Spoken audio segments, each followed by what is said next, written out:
ان کے حوالے سے بہت سی بحث کی جاتی ہے، اور یہودی نام کو بھی گالی کے طور پر استعمال کیا جاتا ہے، جو کہ بالکل الٹ ہے جو یہاں پر لکھا جا رہا ہے۔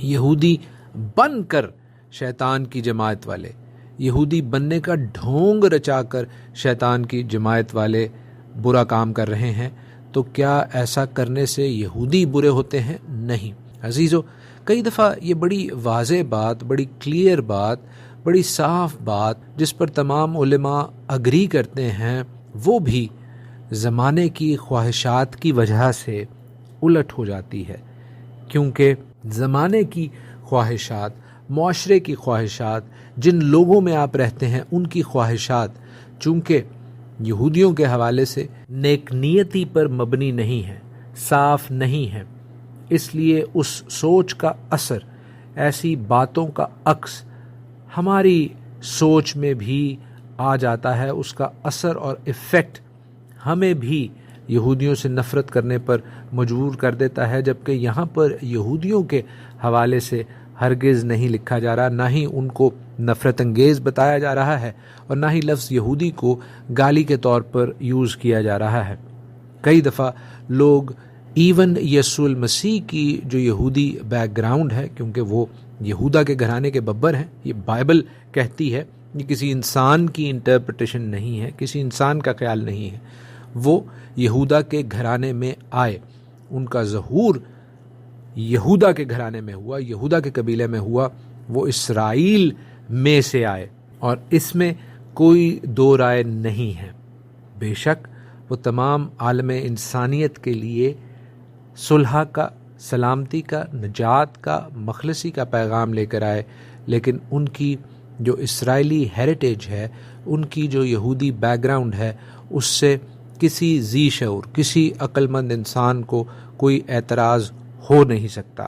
تاہم اسرائیل دشمنی کے حوالے سے اور یہودیوں کی دشمنی کے حوالے سے معاشرے کا، آس پاس کے لوگوں کا اثر کئی دفعہ مسیحی لیڈران کی اور مسیحی عوام کی سوچ پر بھی ہو جاتا ہے، جس کو خداوند یسوع مسیح کے لہو سے دھونے کی ضرورت ہے، اس لیے کہ کلام مقدس، خداوند خدا تعالی یہودیوں سے ہرگز نفرت نہیں رکھتے۔ انفیکٹ دراصل وہ اسرائیل سے اور یہودیوں سے پیار کرتے ہیں، اور اگر کوئی اسرائیل کو اور یہودیوں کو برا بھلا، ناحق برا بھلا کہتا ہے، تو وہ دراصل خدا کو غصہ اور غیرت دلانے کے مترادف ہے۔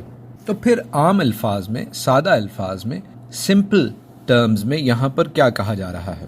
عزیزو، ایک بات ذہن میں رکھیے کہ جو شیطان یہاں پر ورڈ یوز کیا جا رہا ہے، دراصل وہ ایک ہیبرو ٹرم ہے، عبرانی ٹرم ہے، جس کے مطلب ایڈورسری کے ہیں، مخالف کے ہیں، اور یہ مخالف آف کورس خدا کا مخالف، ہم سب کا مخالف وہی ابلیس ہے، اور اس ابلیس کی باتوں پر چلنے والے ایسے لوگ جو کہ کلام سے نا واقف ہیں، جو کہ بائبل سے نا واقف ہیں، جو کہ خداوند کی باتوں سے کوسوں دور ہیں، اگر وہ صرف یہودی بننے کا ڈھونگ رچائیں تو آف کورس یہودی ایمانداروں کو ان کے حوالے سے واضح طور پر دھوکہ ہو سکتا ہے۔ فزیکل اپیرنس، ظاہری صورت میں اگر وہ یہودی دکھائی دیں، جبکہ کلام مقدس سے، خداوند کے آئین اور احکام سے، خداوند کی عیدوں اور سبتوں سے وہ دور ہوں، تو عزیزو ایسے لوگ یہودی بننے کا ڈھونگ تو کر سکتے ہیں، لیکن وہ یہودی ہرگز نہیں ہو سکتے جو ایماندار تھے، جیسے خود خداوند یسوع المسیح کے شاگرد تھے، جو کہ یہودی تھے مگر ایماندار تھے۔ ان میں بے تحاشا یہودی اور غیر قوم والے ملتے جا رہے تھے، اور اس ایور گروئنگ گروپ میں جب ایسے لوگ بھی شامل ہوئے جو کہ خداوند کے کلام سے تو دور تھے، خداوند کی باتوں سے، اس کی توریت سے، اس کی شریعت سے تو دور تھے، لیکن ظاہری طور پر اپنے آپ کو اس جماعت کا حصہ بتاتے تھے، تو عزیزو ان کے حوالے سے خداوند کا کلام سمپلسٹی سے، سادگی سے، مگر کلیرٹی سے، صفائی سے یہ کہہ رہا ہے کہ ایسے لوگ شیطان کی جماعت ہیں۔ They are from the synagogue or the ecclesia of the adversary, the Satan.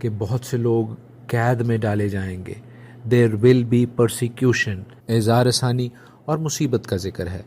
عزیزو، ایسی باتوں کو پڑھنے کے بعد میں ان لوگوں سے ضرور درخواست کروں گا جو پرسیکیوشن کو ڈینائی کرتے ہیں، جو اعزار ثانی کے کانسیپٹ کو جھٹلاتے ہیں، جو کہتے ہیں کہ اعزار ثانی سے پہلے، مصیبت سے پہلے ہم اٹھا لیے جائیں گے. عزیزو، خداوند کا کلام ایسا نہیں کہتا. آپ اپنے آپ کو تسلی تو دے سکتے ہیں، لیکن خداوند کا کلام بڑے واضح طور پر کہتا ہے کہ خداوند کے لوگوں کو جو اس کے نام سے مسیحی کہلاتے ہیں، جو اس کے بیٹے اور بیٹیاں ہیں، وہ جو کائنات کا خالق اور مالک ہے، they will have to suffer persecution. انہیں مصیبت سہنی پڑے گی. اور تھرو آؤٹ دا ہسٹری، تمام تاریخ میں ایسا ہوتا رہا ہے اور آئندہ وقت میں بھی ایسا ہوگا. بہت سے لوگ خداوند میریکولسلی، معجزانہ طور پر بچا لیتے ہیں. یہ خداوند کی مرضی ہے، یہ خداوند کا نظام ہے. لیکن بہت سے لوگ اپنے ایمان کی گواہی ضرور دیتے ہیں، ان تمام مشکلات میں سے، مصیبتوں میں سے گزر کر سونے سے کندن بنتے ہیں، اور بے شک ان کا اجر بڑا ہے. یاد رکھیں کہ سمرنا کی کلیسیا کو خداوند نے کسی طور پر بھی کانڈیم نہیں کیا تھا، برا بھلا نہیں کہا تھا. تو بھی they are going through persecution, پھر بھی وہ مصیبت میں سے گزر رہے ہیں. یہ کوئی ان کے برے کاموں کا نتیجہ نہیں ہے، بلکہ ان کے ایمان کا امتحان ہے، ان کے ایمان کی کڑی آزمائش ہے. اور خداوند انہیں کہہ رہے ہیں کہ جو اس ایمان پر اس آزمائش کے دوران بھی قائم رہے گا وہ برکت پائے گا. پھر ہم دیکھتے اور پڑھتے ہیں کہ 10 دنوں کا ذکر ہے. ان 10 دنوں کے حوالے سے بہت سی انٹرپریٹیشنز ہیں، بہت سے خیالات ہیں. بہت سے لوگ یہ کہتے ہیں کہ یہ لٹرل 10 ڈیز ہیں یا ایک چھوٹا سا پیریڈ بتایا گیا ہے. کچھ لوگ کہتے ہیں کہ الیگوریکلی 10 جو ہے، 10 جو ہے وہ 7 اور 3 کا مرکب ہے، جو کہ دونوں پرفیکٹ اور کمپلیٹ نمبر ہیں، اور یہ پرفیکٹ کمپلیٹنس کو ظاہر کرتا ہے. اس کا مطلب ہے کہ آخر تک، دنیا کے آخر تک پرسیکیوشن جاری رہے گی. کچھ لوگوں کا خیال یہ بھی ہے کہ 10 انسٹنسز، 10 ایسے اہم مواقع ہیں جو کہ خداوند کے فالوورز پر، خداوند کے پیروکاروں پر آئیں گے، جو کہ اعزار ثانی کے حوالے سے بڑے واقعات ہوں گے. تاہم میں اس خیال سے اگری نہیں کرتا، کیونکہ 10 سے کئی زیادہ بڑے اور اہم اور دل خراش واقعات ہو چکے ہیں خداوند کے فالوورز پر، خداوند کے پیروکاروں پر. 10 کا عدد بے شک ایک کمپلیٹ عدد ہے، اور میرا یہی ماننا ہے کہ یہ بات واضح ہے، روز روشن کی طرح کلیئر ہے کہ خداوند کے ایماندار بیٹے اور بیٹیوں کی آزمائش دنیا کے آخر تک جاری رہے گی، اور خداوند اپنے بیٹے بیٹیوں کو وفادار رہنے کی، اس کے کلام سے، اس کے آئین سے، اس کی باتوں سے جڑے رہنے کی توفیق دیں، تاکہ وہ زندگی کا تاج حاصل کرنے والے ہوں.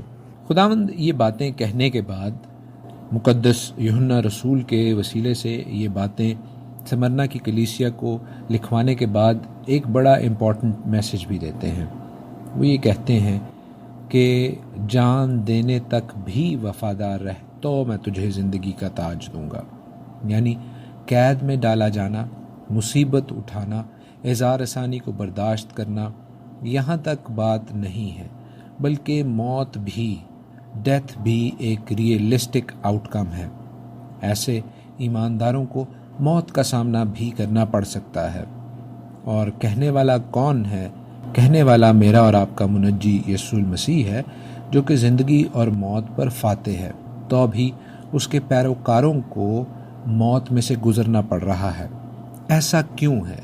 بہت سے لوگ یہ سوال کرتے ہیں. بہت سے لوگ جب ایمانداروں پر آزمائشوں کو، مصیبتوں کو، اعزار ثانیوں کو، پرسیکیوشن کو ہوتا دیکھتے ہیں تو وہ خداوند کی اس محبت کو، خداوند کے اس اختیار کو چیلنج کرتے ہیں جو لوگوں کی سمجھ میں نہیں آتا کہ کیوں خداوند ایسا ہونے دے رہے ہیں۔ عزیزو، خداوند اپنے خادموں کو، اپنے بیٹے بیٹیوں کو بڑے واضح طور پر کہہ رہے ہیں کہ you may have to face death, تمہیں موت کا سامنا بھی کرنا پڑ سکتا ہے، لیکن یہی ایمانداروں کی آزمائش کا اور آزمائش میں پورے اترنے کا موقع ہے۔ بے شک موت ایک ایسی حقیقت ہے جس سے بہت سے لوگ ڈرتے ہیں، تاہم ہم موت کے بعد اس زندگی کے تاج کی جانب، اس ابدی زندگی کی جانب اپنی توجہ مرکوز رکھیں، اپنا فوکس رکھیں، تو ہمیں علم ہوگا، ہمیں پتہ چلے گا کہ کس طرح یہ دنیا، یہ جگہ عارضی ہے، ٹیمپرری ہے، اور اس جگہ پر، اس عارضی ٹیمپرری جگہ پر دل لگانا بے شک ایک خام خیال ہے، ایک ایسی بات ہے جو بے ثبات ہے، جس کا کوئی اصل حاصل نہیں۔